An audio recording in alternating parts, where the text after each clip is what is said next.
بسم اللہ الرحمن الرحیم۔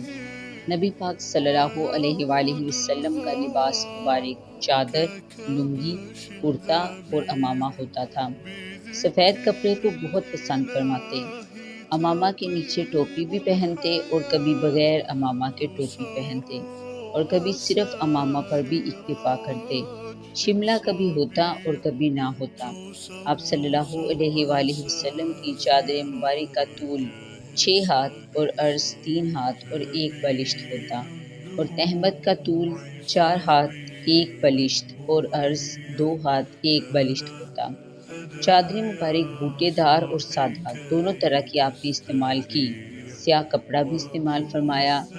زیادہ استعمال آپ سوتی کپڑے کا فرماتے تھے، اور آپ صلی اللہ علیہ وآلہ وسلم نے بعض اوقات قیمتی کپڑے کا بھی استعمال فرمایا۔